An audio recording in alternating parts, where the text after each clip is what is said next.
¿Alguno de ustedes ha comido mucho alguna vez y como que no se sienten muy bien al final? ¿O que se quedaron hasta tarde de la noche, muy tarde de la noche? ¿El día siguiente cómo se sienten?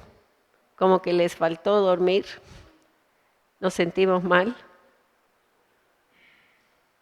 que hemos abusado algunas veces de nuestro cuerpo, ¿no?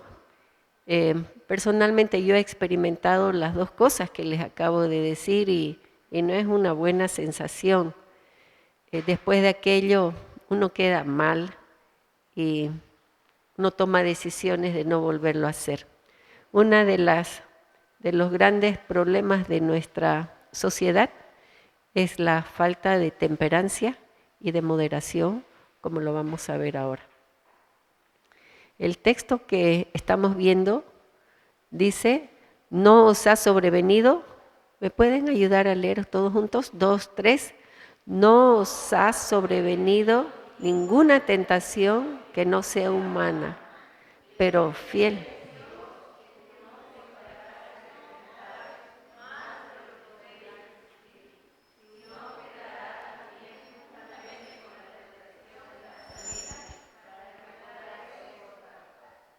Amén. El Señor no nos dará jamás, no permitirá jamás que estemos en una situación de la cual no podemos salir por su gracia. El tema de temperancia, nuestro módulo de temperancia está dividido en 3 partes. El primero, el de esta noche, vamos a hablar de la pureza sexual. El segundo es del tabaco, el alcohol y las drogas, eso vamos a ver mañana. Y el tercero va a ser sobre las adicciones sutiles. Vamos a ver qué son esos temas que vamos a tratar estas 3 noches. ¿Qué es temperancia? Sin leer la pizarra, ¿quién sabe dar la definición clásica que tenemos en la iglesia? Temperancia es abstenerse de todo lo que es y el uso moderado de todo lo que es bueno. Muy bien. Y de lo malo nada. ¿Ok? Muy bien.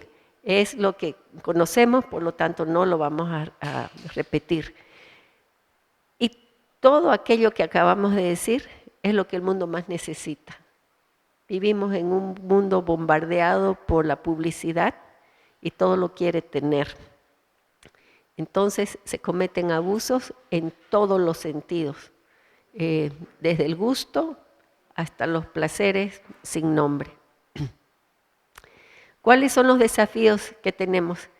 Seamos mujer, hombre, niño, joven, adulto, viejo, todos enfrentamos problemas relacionados con la temperancia. ¿Quién no se tienta con cierto platillo que le gusta y muchas veces de comer más de lo necesario? ¿O quiénes están sufriendo de glotonería? ¿O quiénes están sufriendo? Recién conocí a un hermano adventista del 7º día, que me confesó que recientemente había dejado su adicción a la Coca-Cola.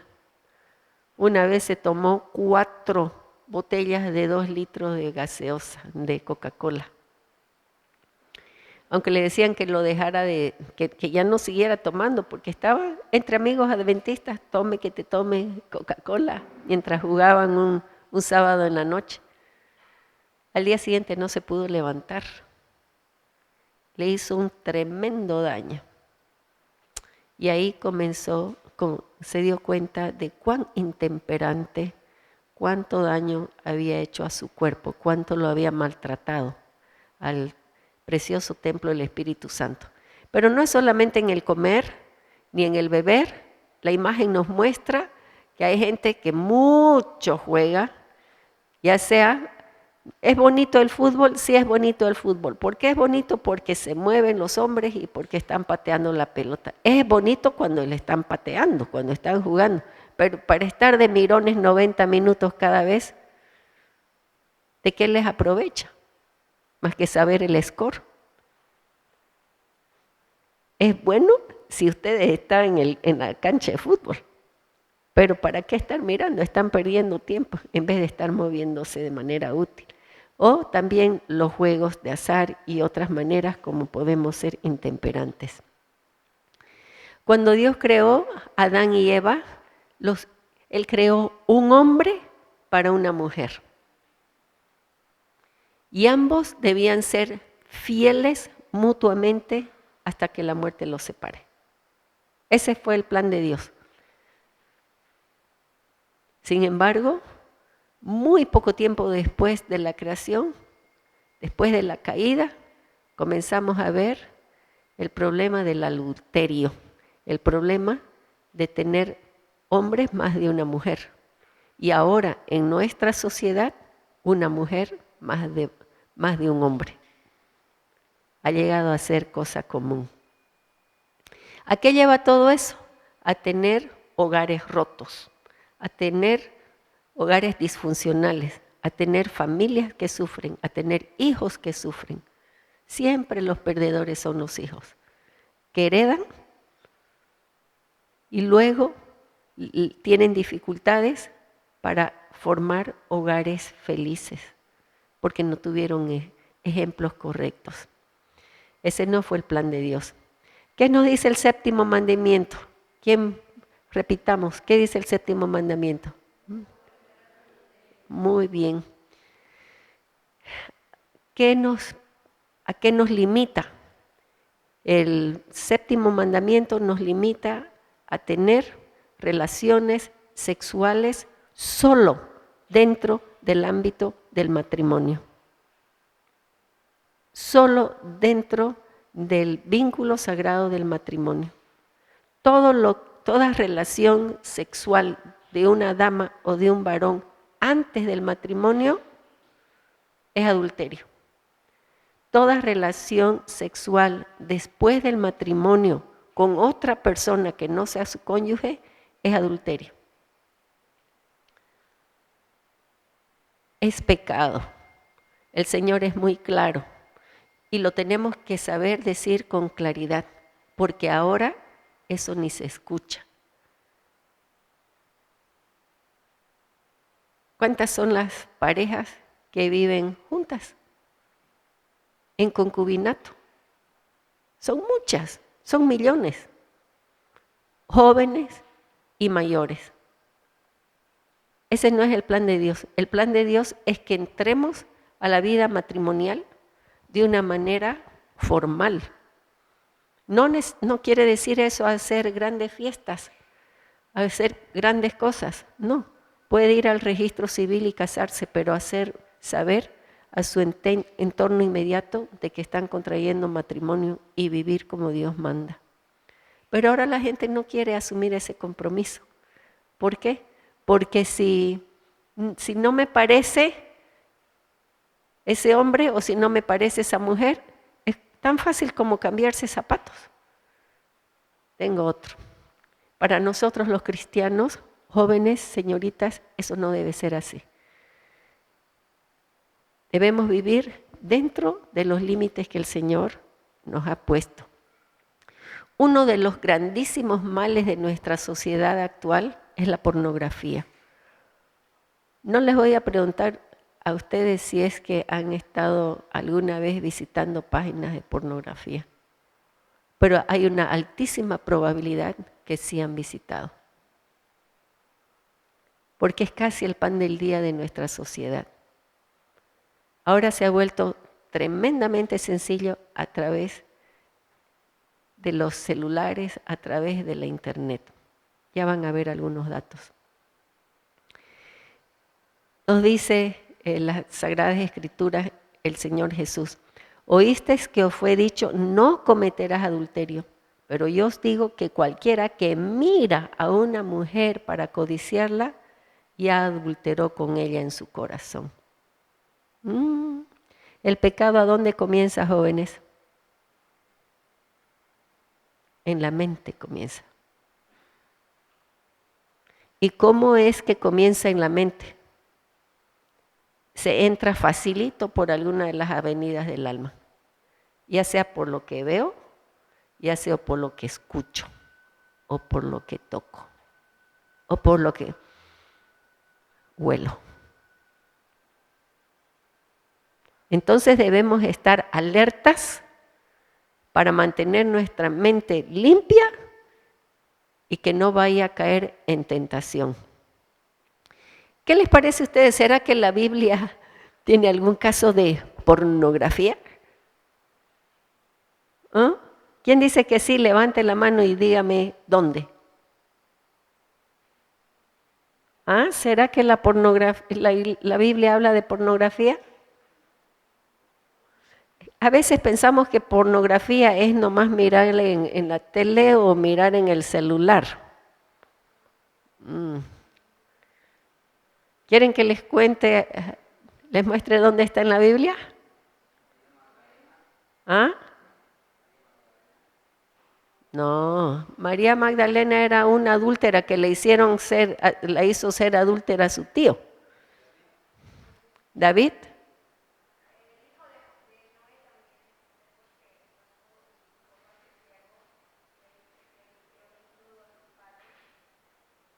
Pero eso era pornografía. A ver, me parece que nuestro amigo allá atrás tiene la razón. Les vamos a repasar brevemente la historia de David.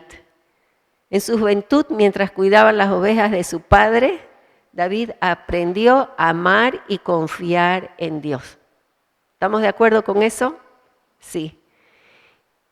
Y mientras estaba en comunión con Dios, todo iba bien. Mientras estaba solo cuidando las ovejas de su padre, si venía un león, ¿qué hacía? Lo mataba. Si venía un oso, era aparte de ser valiente, tenía mucha fuerza. ¿Y de dónde provenía todo eso? De su comunión con el Señor, porque es el Señor el que nos da todas esas capacidades. Inclusive, por gracia del Señor, mató al tremendo gigante, a Goliat. Por todas esas razones, David se volvió un héroe muy popular y muy querido, y también muy visto, muy mirado, ¿no? El Señor dijo, he hallado a David, hijo de Isaí, varón conforme a mi corazón, quien hará todo lo que yo quiero, dice Hechos 13:22. Todo lo que el Señor tenía en su corazón, David lo hacía. Era un hombre de mucho valor y se ganó la confianza del pueblo. Cuando llegó a ser rey, fue muy querido y honrado por sus conciudadanos, pero se envaneció y se hizo flojito. En cierta oportunidad que tenía una guerra, él que había sido el gran guerrero de Israel, él que era el rey de Israel ahora y que debía estar adelante, guiando, moviendo la acción a todo el ejército, esta vez dejó que el ejército fuera a pelear. Total, era el rey. ¿Para qué iba a tener que ir a sudar y a cansarse? Jóvenes, tengamos cuidado cuando no tengamos que hacer, porque cuando no tenemos que hacer, mente vacía es taller del diablo. Se puso flojito David y como no tenía nada que hacer, se puso a pasear en su terrado. Y de pronto vio algo que se movía por allá. Algo que se movía y que parecía sumamente atractivo. Ese es el primer caso de pornografía que se menciona en la Biblia. Porque David la vio y qué sé yo le pasó por la cabeza, hermanos. le pasaron tantas cosas y alimentó tanto esos pensamientos que sabemos lo que pasó. Hizo venir a esta mujer que se había llamado Betsabé, se acostó con ella, concibió un hijo, y de ahí ¿qué hizo? ¿Ah? La mandó de regreso a su casita y al marido lo hizo poner ¿a dónde? En la guerra, ¿a dónde? En la primera fila para asegurarlo que lo maten. Porque una vez que él moría, ella quedaba viuda, entonces él podía casarse con la viuda. Y todo iba a quedar como que no pasó nada, ¿no? Hasta ahí conocemos la historia. Sin embargo, viene el profeta Natán, ¿y qué es lo que hace Natán? Le cuenta una parábola de un hombre rico que tenía su vecino, que tenía su corderita, y el hombre rico quiso hacer un banquete y no se le ocurrió mejor idea que utilizar la corderita bonita del vecino. Y en su furor, el rey David dejó, porque al ser rey, él también era juez. En ese momento, el rey, juez, determina, ese hombre debe morir. El rey y el profeta Natán le reveló de que ese hombre era él. ¿Se dan idea? ¿Se imaginan esa situación? Ha debido ser terriblemente vergonzosa. Darse cuenta que estaba totalmente descubierto. Lo que él pensaba haber tenido oculto, era visto no solamente delante de los ojos de los hombres, sino sobre todo delante de los ojos de Dios. Porque hermanos, Dios ve todo. Dios ve todo lo que vemos. Él sabe en qué se están recreando nuestros pensamientos. ¿Qué pecado cometió David? ¿Qué les parece a ustedes? ¿Qué pecado cometió David? ¿Ah? ¿Qué pecado cometió David? David codició. ¿Qué pecado es ese? ¿Mandamiento número cuánto? Es el número 10. ¿Y será que es el único mandamiento que quebrantó? ¿Qué otro pecado cometió David? Cometió asesinato. ¿Qué mandamiento es el no matarás? El 6º mandamiento. ¿Qué otro mandamiento? Robó. ¿Qué robó? La mujer del prójimo. ¿Qué otro pecado? ¿Encuentran otro pecado más? ¿Qué mintió?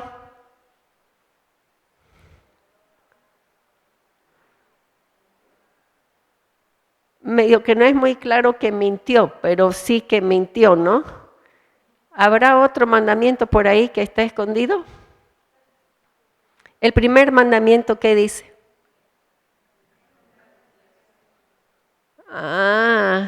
Y no tendrá dioses ajenos, es para honrar a Dios. ¿A quién se honró él? Ese fue el primer mandamiento.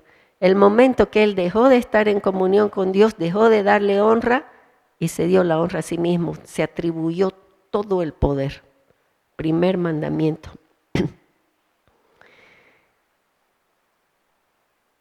Cuando caemos en la trampa de un pecado, por lo general, seguimos bajando y es como una espiral descendente.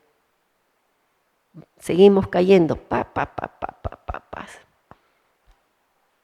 y con golpes y fuertes.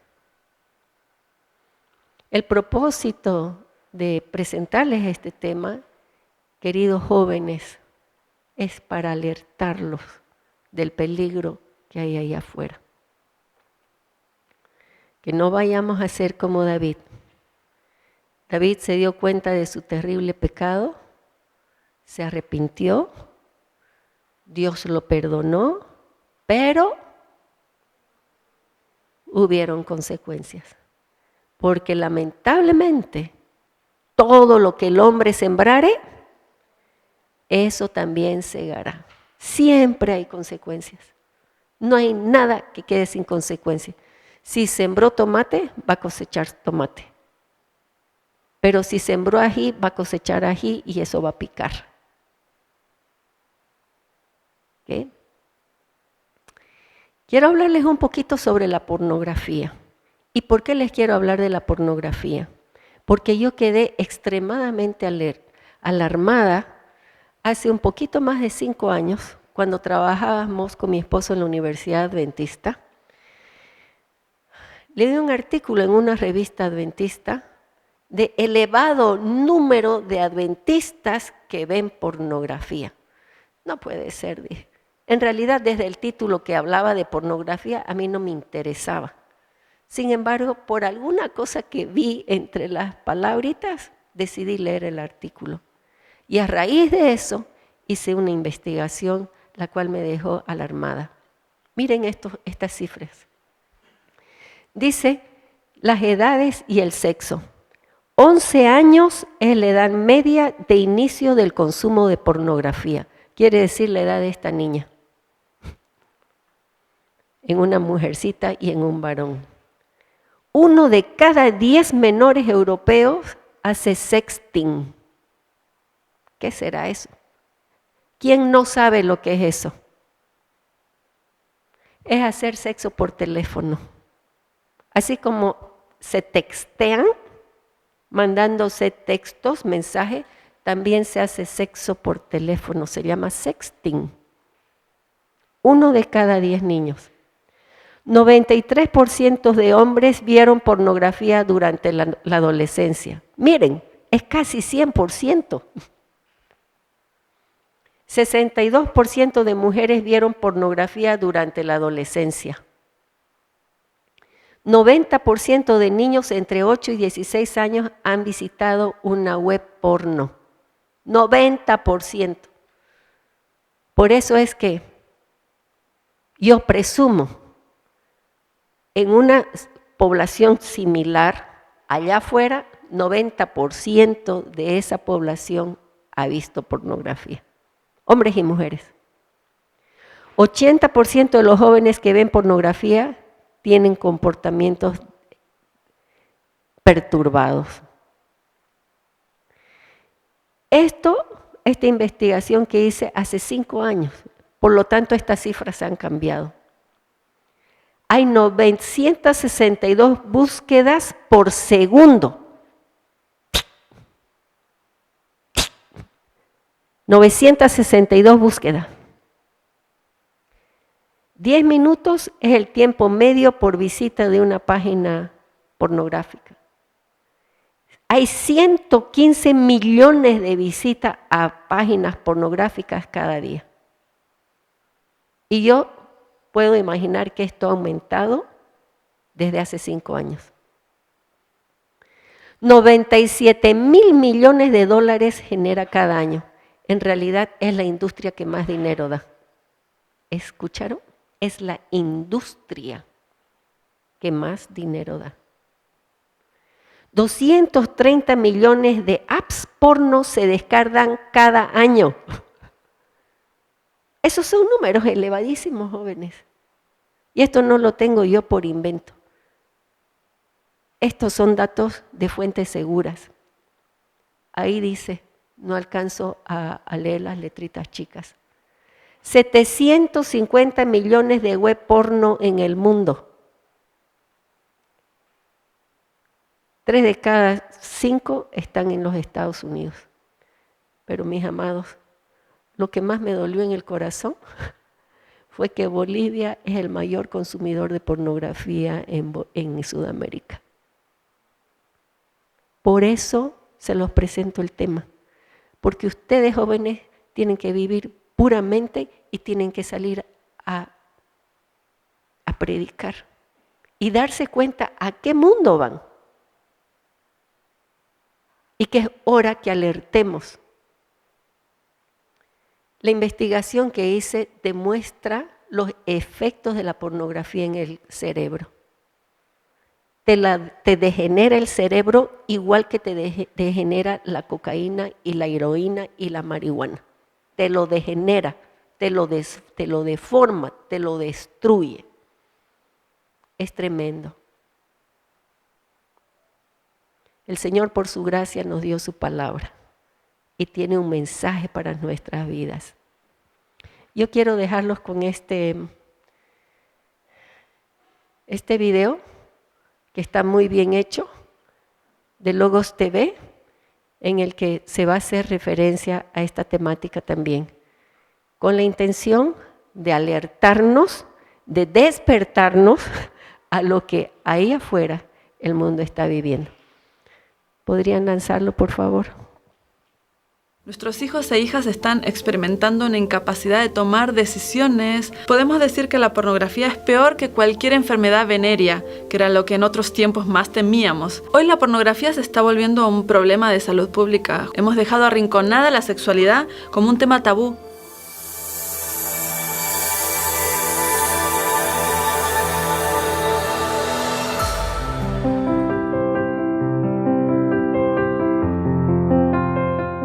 La Revolución de la Ternura es un movimiento cristiano que intenta ampliar el enfoque actual hacia la sexualidad, ponerla en perspectiva y reconocer el impacto que tiene en nuestras relaciones a largo plazo y por ende en el bienestar que traemos a nuestras propias vidas. Me gusta decir que esta revolución está inspirada en la propuesta del diseño inteligente, donde se entiende que hay un Dios creador que diseña y programa la sexualidad humana como parte no solo de una experiencia genital, sino vital, y por ende que se torna un reflejo del estado de nuestro corazón, del lugar en el que nos ubicamos en esta lucha cósmica, el lugar que le damos a lo que nos trasciende. Es decir, con el ejercicio de la sexualidad se puede adorar al Creador o adorar al enemigo del Creador, tan impactante como eso. Y parte de esa adoración es que nuestra forma de comportarnos sexualmente reconozca que creemos en el amor, y Él es amor. Nuestro privilegio es representarle en todos nuestros actos, incluso en la sexualidad. La ternura es la práctica del amor. Por eso, Revolución de la Ternura.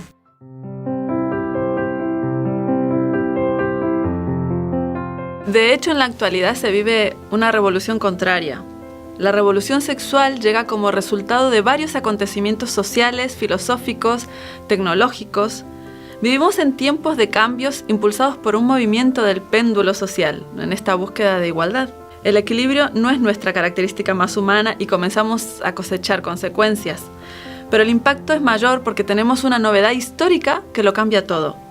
Internet y los dispositivos electrónicos que están en los bolsillos de cada ciudadano. Esa es el arma de cambio social más poderosa que ha existido nunca en la historia.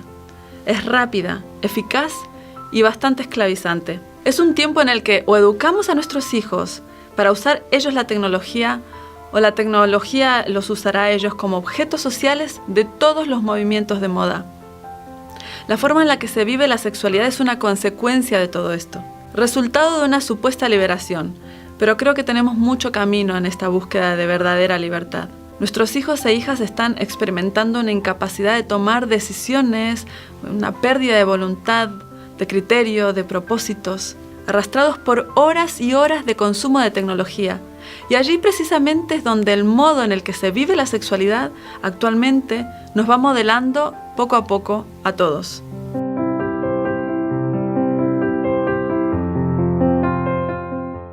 Cargamos con un bagaje cultural que nos viene de muy atrás. Desde la Edad Media han llegado hasta hoy algunos conceptos estrechos y falsos en relación al sexo. Creo que aquí tenemos un problema los cristianos. Justamente por miedo y desconocimiento, hemos dejado arrinconada la sexualidad como un tema tabú. Y no nombrar las cosas es lo peor que podemos hacer. Le damos demasiado poder. La sexualidad en sí misma no puede ser pecado. Sería como decir que comer es pecado. Son parte de las delicias de la vida y además con consecuencias importantes para la supervivencia de la especie. Aunque podríamos comer una vez al día y hacerlo sin sabores, solo paquetes nutricionales, sin embargo hemos sido programados para disfrutar de la comida y hacerlo en abundancia. Jesús, en su paso por la tierra, fue llamado amigo de los bebedores y glotones, simplemente porque asistía a las celebraciones. Compartía comidas que no eran solo para sobrevivir, eran para celebrar la vida. La sexualidad ha permitido a la especie humana continuar existiendo en el tiempo. Sin embargo, tiene más funciones que la reproducción, porque curiosamente también ha sido diseñada para el placer y además para mantener a la pareja unida. Hoy en día la ciencia nos ha dado más pistas sobre esto. En una relación sexual existe una respuesta neuroquímica llamada la cascada del orgasmo, en la que hemos comprendido que además de la dopamina, que permite experimentar ese placer, el cerebro está programado para liberar, entre otras cosas, serotonina y oxitocina en cada culminación, con cada orgasmo. La oxitocina es la hormona del vínculo, la hormona del bienestar de las relaciones, la hormona que nos mantiene irracionalmente unidos a otro ser humano.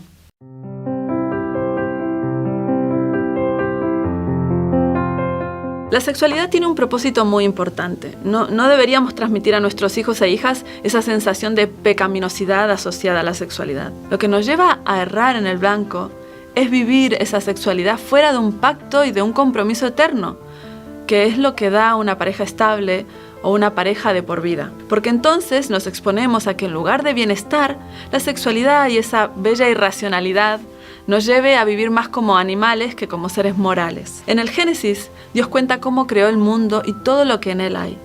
Y cada día que terminaba una obra decía que era bueno en gran manera. Y en ese contexto de belleza y perfección, crea al hombre y a la mujer, y luego les dice que multipliquen la tierra, que la llenen de hijos. ¿Cómo podrían hacer eso sin tener relaciones sexuales? La sexualidad también era buena en gran manera.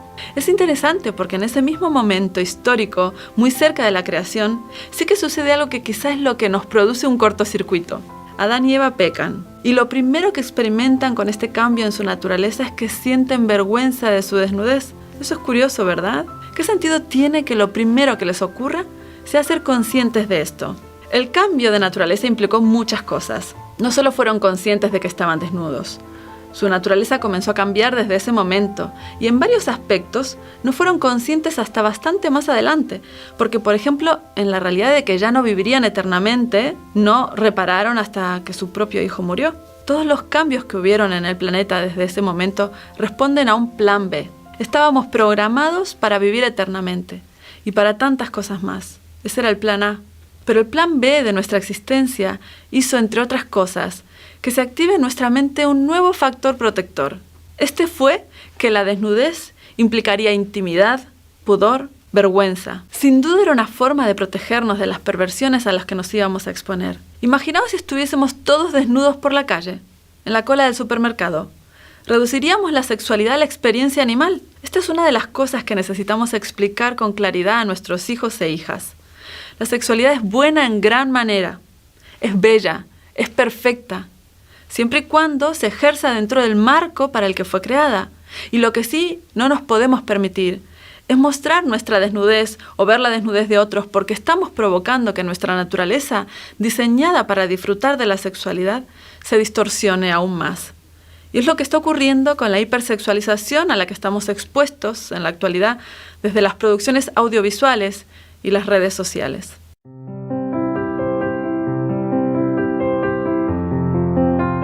Hoy la pornografía se está volviendo un problema de salud pública justamente por todo lo mencionado. Los dispositivos electrónicos permiten el acceso a visualizar una relación sexual con un solo clic.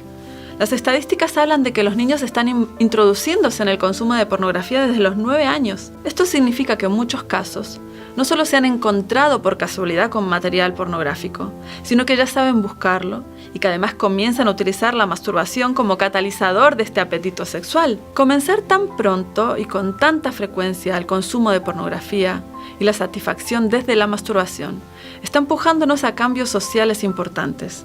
La sociedad está cambiando sus patrones de relacionamiento. Los jóvenes ya no creen en el matrimonio, ni en los valores de fidelidad, honestidad, compromiso. Las formas de relacionamiento sexual tienden a ser cada vez más agresivas, buscando experimentar más sensaciones o experiencias más parecidas a las que observan en sus dispositivos. Podemos decir que la pornografía es peor que cualquier enfermedad venérea, que era lo que en otros tiempos más temíamos, que nuestros hijos o hijas se vean expuestos. Hoy en día, muchos de ellos ni siquiera se tocan, tienen sexo virtual. Esto los lleva a conductas cada vez más aisladas, retraídas, egocéntricas y desequilibrantes. Pero los cambios son más hondos aún. El consumo de pornografía produce cambios anatómicos en los cerebros de los jóvenes que consumen con frecuencia. El sistema dopaminérgico del cerebro, encargado de sus emociones, reacciones primarias, está sobreestimulado. Este sector del cerebro hiperestimulado le lleva a cambios de comportamiento, trastornos afectivos, trastornos de ansiedad y depresión, pérdida del sentido de la vida, comportamientos violentos, autolesiones, intentos de suicidios. Como decíamos, un verdadero problema de salud pública. ¿Qué podemos esperar de ellos? ¿Quiénes les educarán?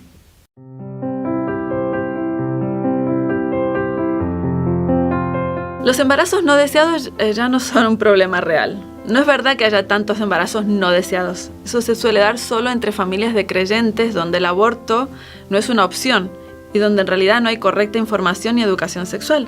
Hoy en día lo que realmente hay es un gran consumo de la píldora del día después y en muchos casos abortos que ya son legales.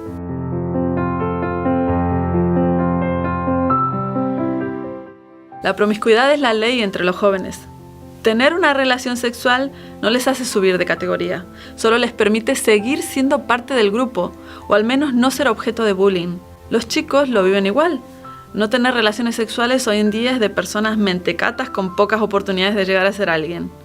Además, no solo están expuestos a inaugurar su sexualidad desde muy temprano, sino a probar distintas alternativas entre personas del mismo sexo, varias personas a la vez, personas de un sexo y del otro a la vez, entre tantas otras prácticas y desviaciones sexuales.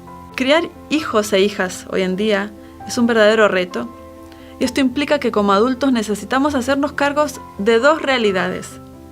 Primero, los niños y niñas que crecen bajo nuestro cuidado son nuestra responsabilidad. Es decir, el comportamiento que ellos están teniendo social y sexualmente sí nos incumbe. Los adultos somos los verdaderos responsables de lo que está pasando con la generación actual. Y lo segundo, hacernos cargo que hemos criado una generación amoral. En la búsqueda de no imponer reglas y normas que en algún momento a nosotros nos parecieron tradiciones asfixiantes, hemos roto la moralidad de nuestros hijos. Porque el desarrollo moral implica reglas, mandatos, implica autoridad. La posmodernidad nos empujó a cuestionarnos todo. Quitamos a Dios de la ecuación, porque como dijo al inicio de todo esto Nietzsche, Dios había muerto. ¿Pero ahora qué? ¿Quién adquiere el lugar de autoridad que es imprescindible en el desarrollo de la moralidad? El problema es que hasta la palabra moral nos resulta incómoda. Eso sí, deja de parecernos incómoda cuando alguien abusa de nuestra hija o asesina a nuestro hijo porque él no piensa igual que el grupo. Quizá podemos decir que nos estamos deshumanizando, que los valores que nos unían como humanos y nos permitían subsistir como especie los estamos perdiendo. Y la forma en que estamos ejerciendo la sexualidad tiene mucho que ver con esto.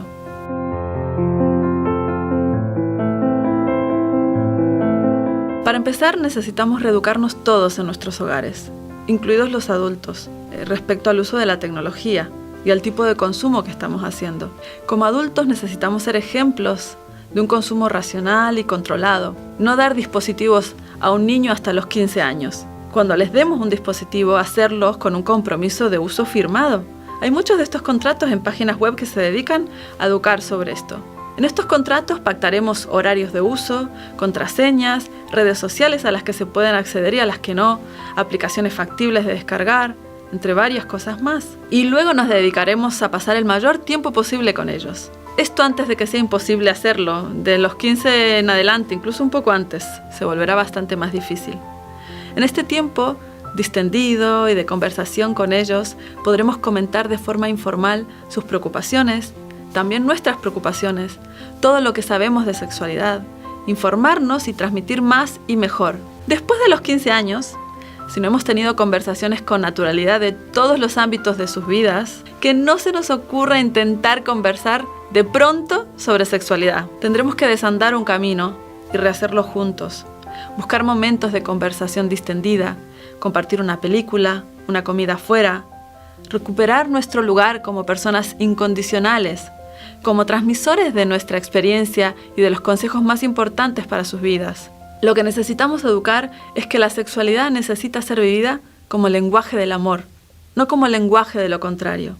Sobre todo, necesitarán comprender que estamos allí para ayudarles en lo que necesiten. Por ejemplo, podéis visitar juntos páginas web como Fight the New Drug, es una página muy conocida actualmente. Allí veréis, además de uno de los mejores documentales que hay en la actualidad sobre este tema, una guía también para saber cómo abordar estos temas sobre la sexualidad o la pornografía con nuestros hijos e hijas. Otra página que podéis visitar es daleunavuelta.org, en la que encontraréis investigaciones, estadísticas y un test online para saber si vuestros hijos están teniendo problemas con la masturbación de forma adictiva.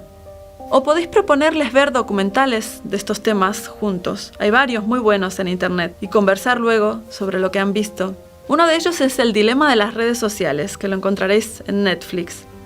También podéis ver Creciendo con pornografía en YouTube o el documental Childhood 2.0, que también lo encontraréis en YouTube. Y finalmente sabéis que la oración es poderosa y en ciertos casos es lo único que nos queda. Orar e informarnos, leer, no sumarnos a la ceguera generalizada.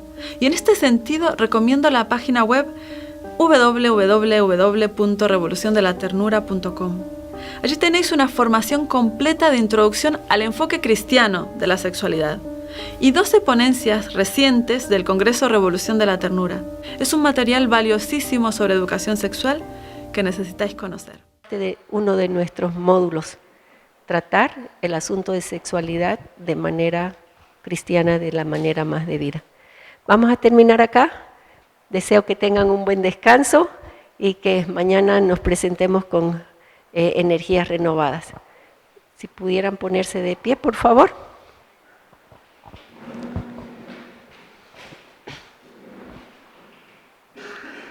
Amoroso Señor, gracias porque tú nos creaste buenos en gran manera. Tú hiciste un paquete, Señor, tú hiciste un ser humano con todas sus sensaciones, con toda su potencial, como seres morales. Y Señor, a través de nuestras vidas, nosotros queremos adorarte, queremos honrarte, y es por eso que estamos en este lugar, queriendo estar más en comunión contigo, aprender más, capacitarnos para salir al mundo y servir a un mundo que perece. Te ruego para que cada uno de los que estamos aquí presentes, al salir de este lugar, Señor, y al enfrentar el mundo en los días futuros, puedan salir y dejar brillar su luz, porque la hacen brillar por ti. Pedimos también que nos dé un buen descanso esta noche, porque queremos despertarnos con energías renovadas para servirte. Oramos y pedimos todo en el nombre de Jesús. Amén. Buenas noches.